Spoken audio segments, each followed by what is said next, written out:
present to you the Professor Emil Sobottka. He's a professor of PUC in Rio Grande do Sul. And today he is presenting on the theme, the subject on the emancipatory potential of income transfer in context of extreme poverty. Thank you. Thanks for Alessandro for inviting me and all the organizers for this wonderful symposium. Well, my speech is on the emancipatory potential of income transfer in context of extreme poverty, part of my research financed by CNPq.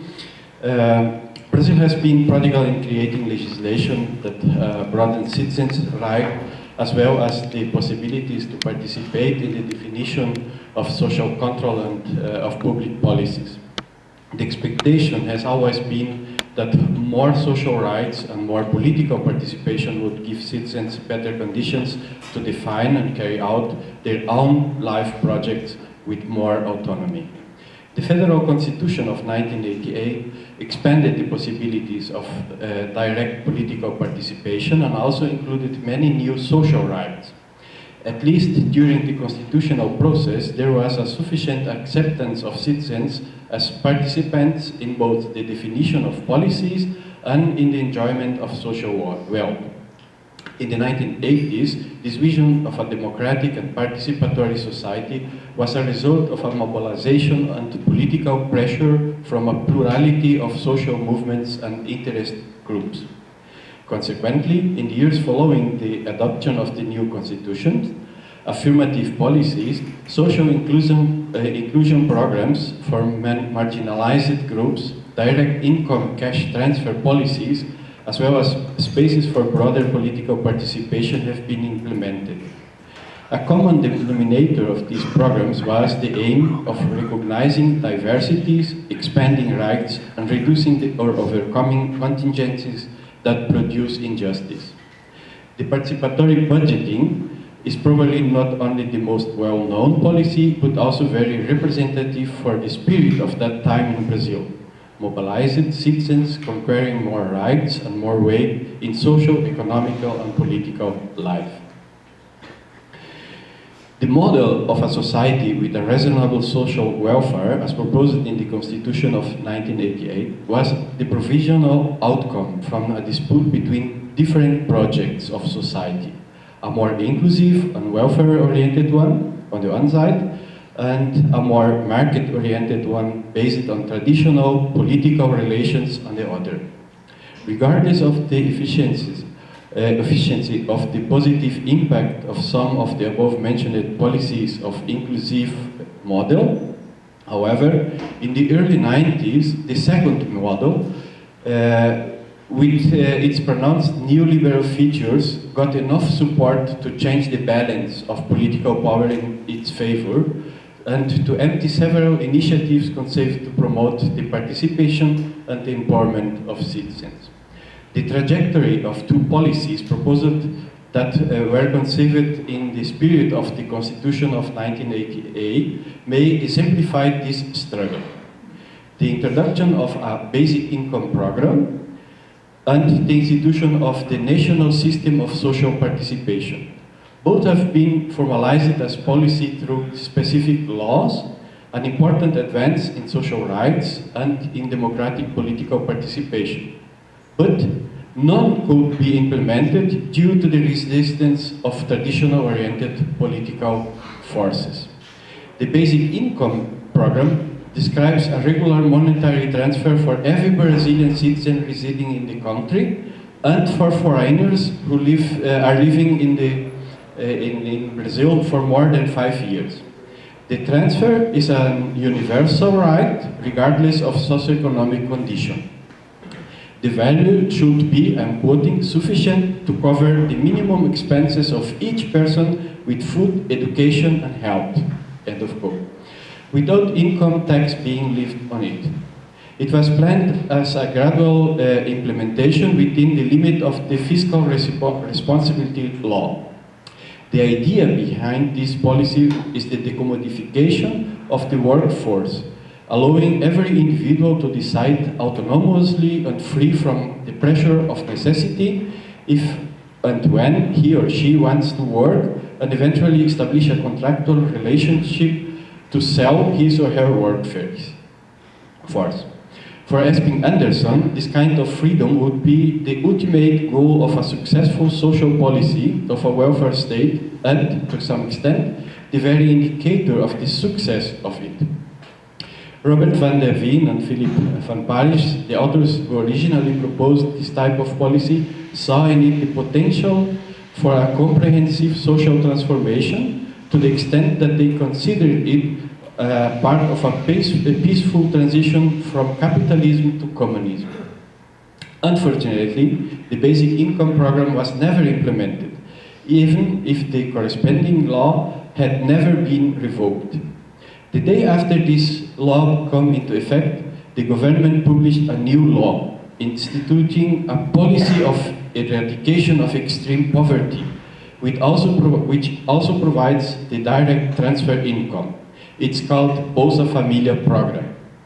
Bolsa Familia is a focal social policy centered on combating poverty and misery through a minimum income. It's not a basic income, it's a minimum income. But it's not a universal policy like basic income, nor a citizenship right. Bolsa Familia is a focal policy of assistance for families living in misery and defines the line of extreme poverty by less than $21 a month for each member. To compare, the national per capita income is $317 a month. And the judge just some weeks ago gave for themselves an increase of their income from $8,500, they say that was a misery living, to $10,000, so you can compare the values. So the new income transfer is not comparable with a parameter established by the basic income law, I'm quoting, sufficient to cover the minimum expense of each person with food, education and health. End of quote. Besides, Bolsa Familia is a conditional policy, which means that the state prescribes some conditions for the potential beneficiaries, and so it inhibits the autonomy of the whole family. There are a lot of conditions to fulfill. Insofar, social policies decommodify the labor force, liberate the individual from the immediate pressure of needs and remove obstacles to his or her social integration, they contribute to emancipation at the individual level. The expansion of political participation, in turn, is primarily directed to the promotion of autonomy at the level of collective definitions concerning issues that affect the community. Normally, such definitions are mediated by institutions. Social control through public policy councils, thematic conference, and a multiplicity of participatory budgeting experience are examples of institutionalized channels of political participation implemented in recent years in Brazil. The national system of social participation was conceived with the proposal to broaden and to consolidate the possibility for citizens to participate directly in the definition of issues that affect them collectively. It was an initiative to group at the national level successful local and regional experiences of political participation, like the public policy councils, thematic conference, and the participatory budgeting.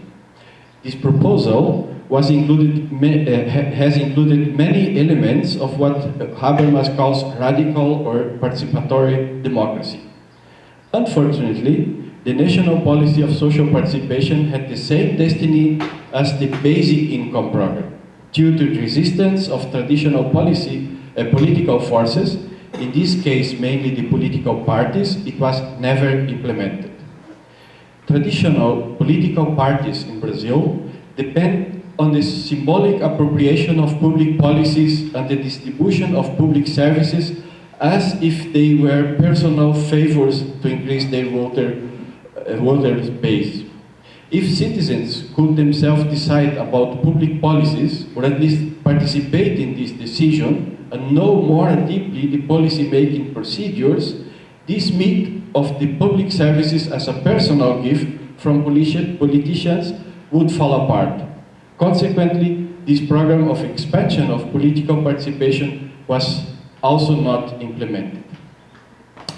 Despite having failure, these two proposals are mentioned here because they exemplify in a radical form a diversity of political initiatives as part of a project of social, economic, and political democratization of Brazilian society in the last 4 decades.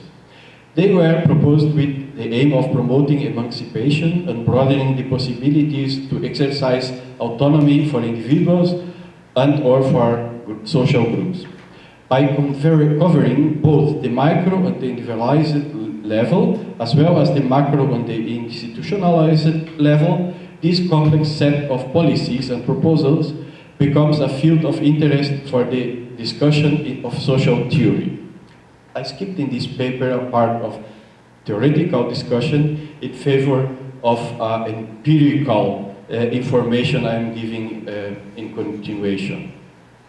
This cash transfer in form of an unconditional basic income that decommodifies workforce and allows individuals and families to escape poverty and the need to fight for poor survival, supports such kind of autonomy. In Brazil, social programs such as Bolsa Família, as well as quotas for marginalized groups in higher education, are conceived as part of an emancipatory policy, even if the broader project is market-oriented one. But the question is how this type of restrictive and very focused policy impacts on the biographical trajectory of the very, very poor people, in our present case of very poor women. Would it be able to produce a decisive impact in the sense of widening autonomy? In what follows, I briefly bring the life story of two women. Social policies, including Bolsa Família, had very different impacts on their life. In the first case, Mary's trajectory shows a very suffering life in which things almost always gone wrong. The demands attached to the Bolsa Família program resulted in destruction rather than bringing more autonomy to the family. The young Felicia, the second woman I will present, is daughter of a beneficiary of the Bolsa Família program. She managed to combine efficiently the access to various social policies. The result in her ability to conceive for herself a life project and to put in step by step into practice, despite having still many difficulties. So I'm now telling a bit about Mary, the first case. Mary is a woman of just 40 years, living in Morro da Cruz, that's the neighborhood, a very poor neighborhood in Porto Alegre. For some years, she regularly attends the local neighborhoods association and is always present when community activities take place there. But Mary has still a very difficult life. Her trajectory, here summarized, could be, with some variation, the trajectory of many of the women who live in that community. Mary was adopted, and we never heard, as researcher, anything about her parents. As a child, she lived in a neighborhood city close to Porto Alegre. Her stepmother was an alcoholic, forced her to work hard, and beat her frequently. School attending was impossible because of the arduous work. As soon as she could, Mary became pregnant and had a daughter. She thought it would improve her situation by giving her more respect being a mother. What followed was a delusion. The ill treatment continued and her life was even more complicated at home. When her daughter was 1 year old, Mary decided to leave the house and live in the street. Hunger, homelessness, helplessness, however, made her think, I'm quoting, there is no need for her, the little girl, to be suffering with me. She can have a warm bed, a house there with my mother, end of quote.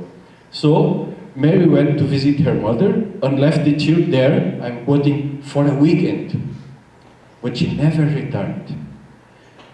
The girl may be now 26 years old, and Mary never have seen it.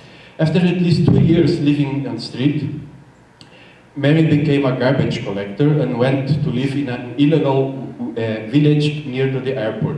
She lived on income that the collection, selection, and resale of recyclable materials provided. She had 5 or 6, it's almost complicated to know, children in this period. Pregnant or with small children, she always had to work to earn a living. Under the rain, in the sun, in chilly weather, in the heat, every day. The children's father was also an alcoholic. He only worked when she forced him to accompany her. According to her, the income was enough to support the family. To have a reserve for emergencies, she used a small room in the house and stored aluminum cans, one of the most noble materials of recycling. She only sold them when there was an urgent need. The policy of expanding the airport, however, led to removal of that community by the public power. The promise was that all families would receive a small house instead of their sacks made of used material, which the new locality was very, very far from the source of recyclable waste and involved having to climb hills by pulling the loaded cart. They pulled it by hand. In addition, it was an area taken by drug trafficking, quoting 1 death per day. And the material used to build the houses was of very poor quality. There was also an humiliating episode, Mary reports. The mayor of the city at that time, a pastor of a Baptist church, said in a radio interview that the new homes would be very beautiful, that it would be much better to live there, to live, to make love, and to sleep in the middle of the garbage. But, said the mayor, it would be necessary to give courses to the future residents, I'm quoting, to learn how to pull the toilet flush. The villagers were revolted by this humiliation. When the mayor came to campaign for his re-election, some women, Mary among them, asked for an explanation. But the major security guards took them away. The episode, however, illustrates how the government treats this population, both in bad politics, forced removal, difficulty in keeping work, and substandard quality of houses, and in disrespect of their way of life. After all, Mary preferred to sell her right to a small house and moved with the new husband and 6 children to the Morro do Cruz neighborhood, where her father-in-law, often sick, was already living. Now she was totally unable to get her garbage due to the large distance and the need to pull the car up a very, very big hill. She became financially dependent on her husband. 2 more children were born. The relationship did not last long, and separation took place. She set up a precarious little house, and there she raised her children. The financial situation deteriorated. She supported his family by making bread, sweets, and salty snakes. The children sold this production on the streets in the region. But the income was insufficient, and she went to receive Bolsa Familia. School-aged children were still in school, and even if there was a lack of public assistance, there was some public health care in the region. Mary started participating in the neighborhood association, but living alone was very difficult for her. To make matters worse, due to the policy of eradicating child labor, her children could no longer sell the products she made. She had to stop work. Because of child labor, the Bolsa Familia was cut up, and the family plunged in the misery. 2 children fell in the drug trade. About their future, the mother says, somewhat resigned, I'm quoting, my sons have 2 roads, hospital, prison, and graveyard. This will be the course of their life. The hardness of her life was not enough. 2 more blows came to her. She gave birth to a stillborn, and during those days, her house burned. The house was rebuilt with the help of many people in the area.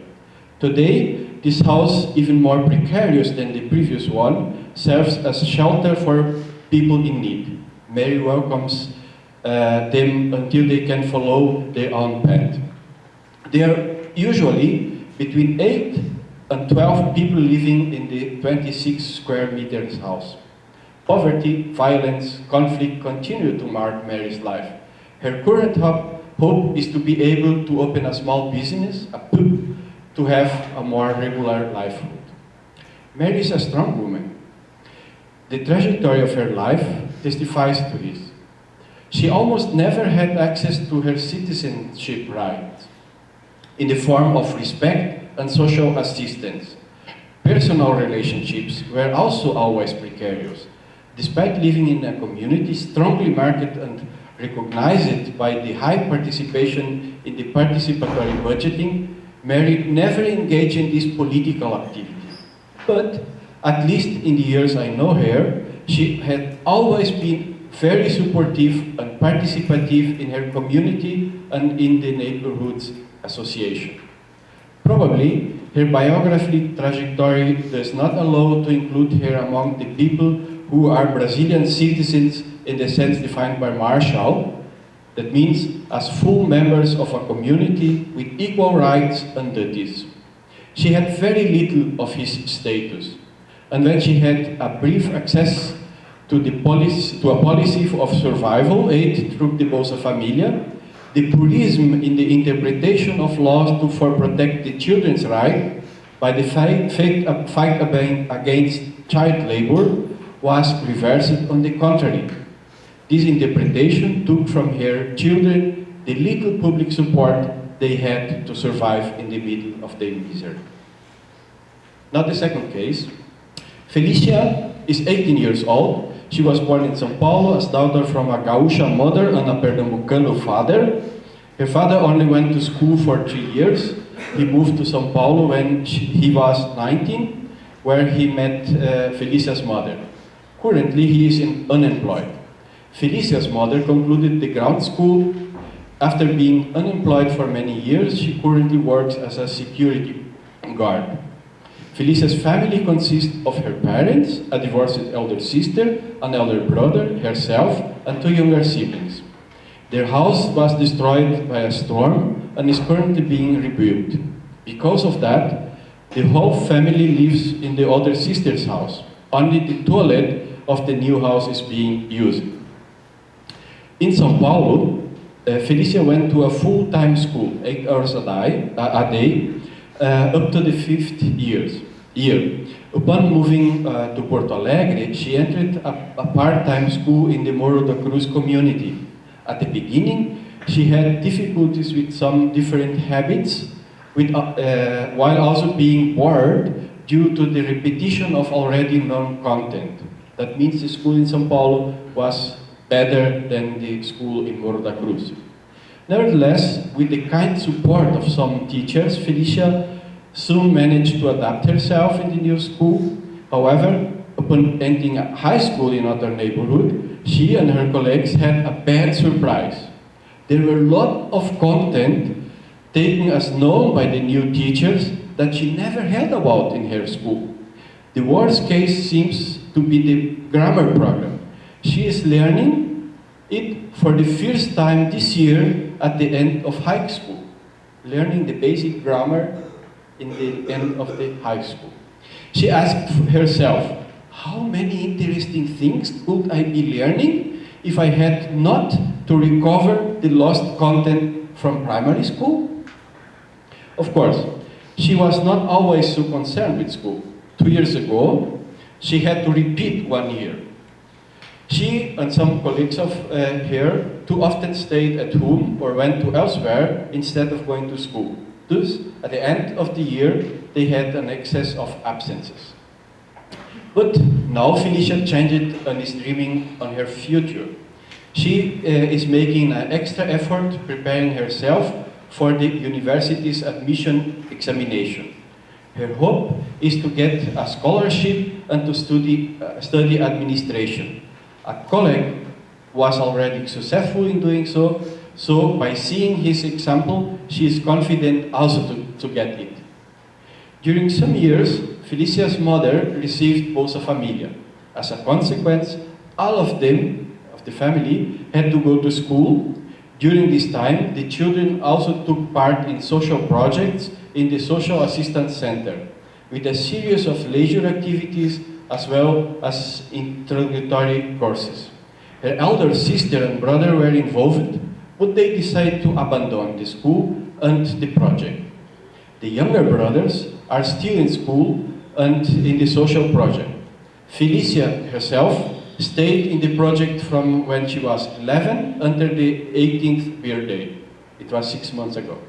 There she learned informatics, cooking, dancing, among other things. The family does not receive Bolsa Familia anymore. Felicia says there are two reasons. Firstly, due to the fact that the two older siblings abandoned school, the amount of money diminished a lot. The second reason is that with her new job as a security guard, Felicia's mother was convinced that the family can survive by its own. The mother's reasoning was that there are so lot of other families needing this grant more than her own family, so she declined on it. Felicia was able to benefit from a combination of social policies. So, even though she was part of a very poor family, with at least one of his parents almost always unemployed, she built upon a remarkable positive self-relation. She has plans for her life and is trying to accomplish them gradually. The life trajectory of her older siblings, both reproducing the poverty situation of their parents and their community, show that Felicia's struggle to overcome extreme poverty and for an autonomous life is not obvious. I'm concluding. The research in poor communities in and around Porto Alegre has revealed that the possibilities of exercising citizens' autonomy as supposed for well-running democratic life is not within reach for many people from poor communities. To some of them, struggle for the constitutional citizens' right is not even upon a utopian desire. It is not part of their life. Political participation does not fit in their lives, already filled with everyday needs and concerns. Their lives are a sad consequence of misery, lack of minimum to live, but also a sequence of disrespect and violence. To have access to public policies, they depend more on political strategy of the rulers and of the political force than of the legally foreseen content of their citizenship. In the research for this paper, the objective was to verify through biographical trajectories of women how autonomy to choose and to realize their own projects of life are present in the community of Morro da Cruz, especially among the women, but also among their families. Felicia, the second mentioned case, was one of the few exciting trajectories we encountered during the research. The life of Mary and the other Marys who live there is putting our expectation in check. Obviously, it will be necessary to rethink social policy to overcome poverty and to include the inhabitants of the peripheries in the status of a full citizens of the country. But as social theorists, we are also challenged to rethink our approach a lot. Probably we need to focus a little bit more on the real life of these people and ask ourselves how our work as researchers could help to change it. And as a Brazilian, Brazilians, we are challenged to join the fight to recover the democratic and inclusive project we lost to the market-oriented avalanche. Thank you.